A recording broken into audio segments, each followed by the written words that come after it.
آج کی ویڈیو میں ہم آپ کو بتائیں گے کہ کیوں جنرل حمید گل مرحوم عمران خان کو ریحام خان سے شادی کرنے سے روکتے رہے۔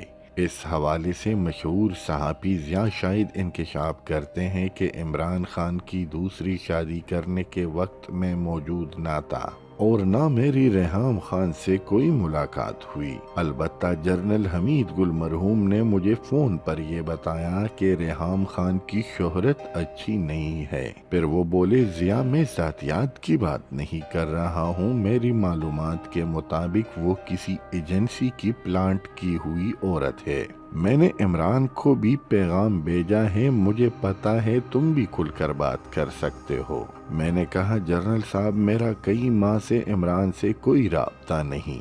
واضح رہے کہ اس گفتگو تک اس کی شادی نہیں ہوئی تھی، صرف شادی کا فیصلہ کیا گیا تھا۔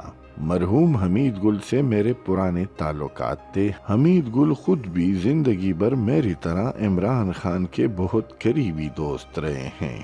دوبارہ انہوں نے مجھے فون کیا کہ آپ اسلام آباد آؤ اور عمران سے ملو، انہیں سمجھاؤ کہ ہرگز اس عورت کے چکر میں نہ پڑے۔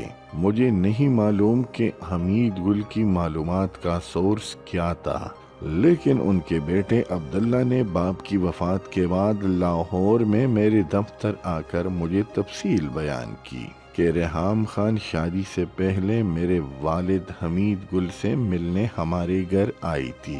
میرے والد نے مجھ سمیت لوگوں کو کمرے سے باہر نکال کر علیحدگی میں ریحام خان سے بات کی۔ ملاقات ختم ہوئی اور ریحام خان جانے لگی تو وہ بہت پریشان تھی۔ میرے پوچھنے پر میرے والد نے بتایا کہ میں نے ریحام خان سے کہا کہ میں آپ کو نہیں جانتا، لیکن کیا آپ فلاں شخص کو نہیں جانتی ہو، اور کیا آپ فلاں ادارے سے آپ کا تعلق نہیں رہا ہے، اور کیا آپ کو پاکستان بھجوانے اور عمران خان سے ملانے میں فلاں اشخاص سرگرم نہیں رہے۔ عبداللہ گل کے بقول ریحام خان اس پر اپسیٹ ہو گئی اور جلد ہی اٹھ کر چلی گئی۔ عبداللہ گل کو یقین تھا کہ ریحام خان کو پتہ چل گیا تھا کہ میرے والد ان کی حقیقت کو پہچان گئے ہیں، لہٰذا انہوں نے فرار ہی میں عافیت جانی۔ ضیاء شاہد لکھتے ہیں کہ مجھے ایک تو عمران خان کو ذاتی زندگی میں رائے دینا پسند نہ تھی، اور مزید یہ کہ عمران خان پر بھی اس وقت عشق کا بھوت سوار تھا۔